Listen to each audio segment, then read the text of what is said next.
Hello everyone, welcome to study job India YouTube channel. दोस्तों, LIC housing finance limited के द्वारा junior assistant के पदों पर परमानेंट गवर्नमेंट जॉब के लिए ऑफिशियल नोटिफिकेशन जारी कर दिया गया है। इस वीडियो में हम डिटेल में जानेंगे कितनी वैकेंसी हैं, कौन कौन आवेदन कर सकते हैं, एजुकेशनल क्वालिफिकेशन क्या मांगा गया है, सिलेक्शन प्रोसेस क्या रहने वाला है और ऑनलाइन फॉर्म कब से शुरू होंगे। इन सभी बातों को आज के इस वीडियो में हम डिटेल में जानेंगे। सबसे पहले हम जान लेते हैं इस वैकेंसी के बारे में। तो ये जो वैकेंसी है LIC यानी कि लाइफ इंश्योरेंस कॉरपोरेशन, जो कि सरकारी इंश्योरेंस कंपनी है, उसी की सब्सिडरी कंपनी है LIC हाउसिंग फाइनेंस लिमिटेड, जिसके अंतर्गत जूनियर असिस्टेंट के पदों पर भर्ती निकाली गई हैं।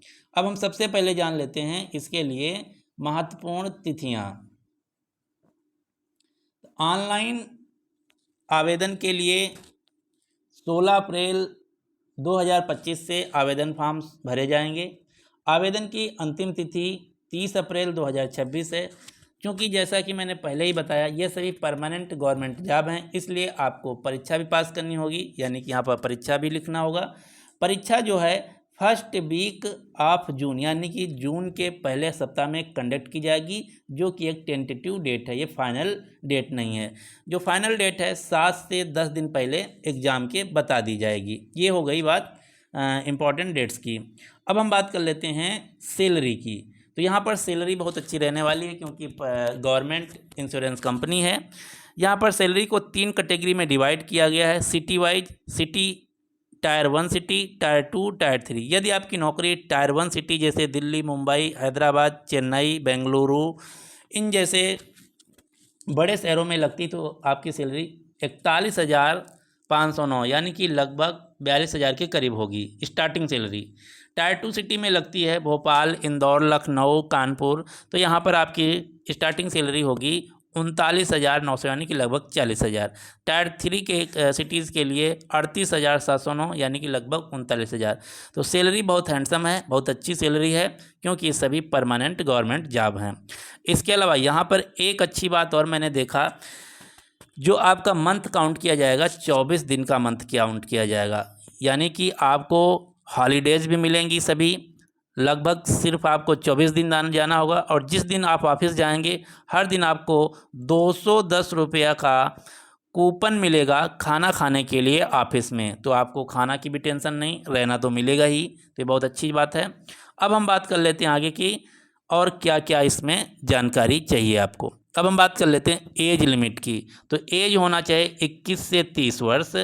आयु की जो गणना है 1 जनवरी 2026 को मानकर की जाएगी। इसके अलावा जो रिजर्व कैटेगरी के कैंडिडेट हैं, उन सभी कैंडिडेट को आयु सीमा में छूट भी दी जाएगी। जैसे SC ST के लिए 5 साल की छूट है, OBC और EWS के लिए 3 साल की छूट है। यदि बात की जाए वैकेंसी की, तो यहाँ पर टोटल 180 वैकेंसी हैं। ये वैकेंसी ऑल इंडिया हैं। किस स्टेट में कितनी है वो भी हम आगे डिस्कस करेंगे। बात की जाए एजुकेशनल क्वालिफिकेशन की, तो मिनिमम आपको ग्रेजुएशन पास होना चाहिए, स्नातक पास होना चाहिए किसी भी विषय में, मात्र 55% अंकों के साथ। यदि आप 55% अंकों के साथ किसी भी विषय में स्नातक पास हैं, यानी कि BA, BTech, BSc कुछ भी किए हैं, तो आप इस फॉर्म को भर सकते हैं। इसके अलावा आपको कंप्यूटर चलाना आना चाहिए, ऑपरेटिंग नॉलेज होना चाहिए। कोई प्रोग्रामिंग नॉलेज यहाँ नहीं मांगा गया है, जो कि शायद इस आज के समय सबको आता है।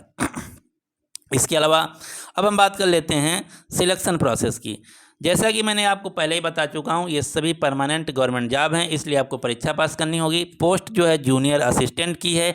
आपका ऑनलाइन CBT बेस्ड परीक्षा होगा।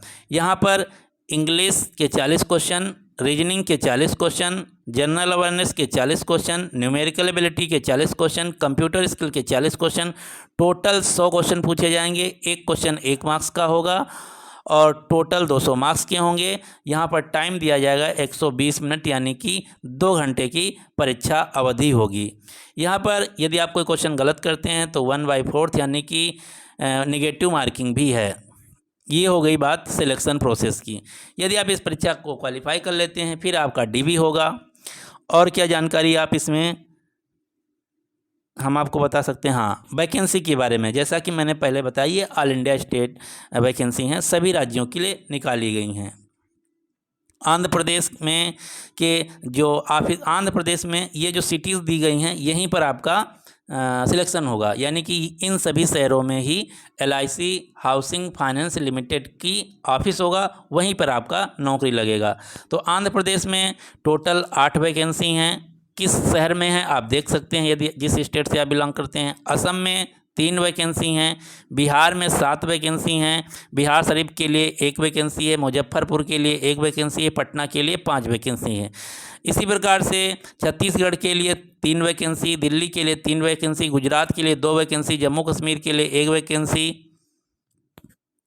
कर्नाटक के लिए 29 वैकेंसी, केरल के लिए 3 वैकेंसी, मध्य प्रदेश के लिए 18 वैकेंसी, भोपाल में 9 हैं, ग्वालियर में 1, इंदौर में 5, जबलपुर में 1, सतना में 1, शहडोल में 1, टोटल 18 वैकेंसी।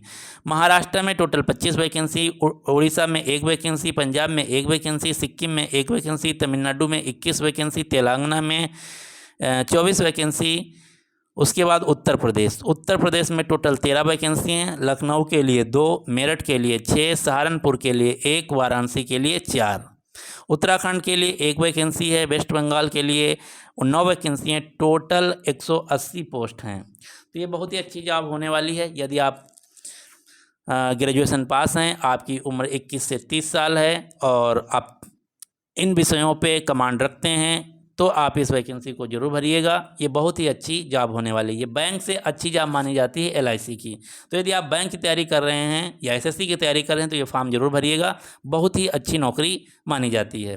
ये थी आज की पूरी डिटेल। यदि आपको LIC हाउसिंग फाइनेंस से रिलेटेड कोई अन्य जानकारी चाहिए तो आप नीचे कमेंट बॉक्स में कमेंट कर सकते हैं।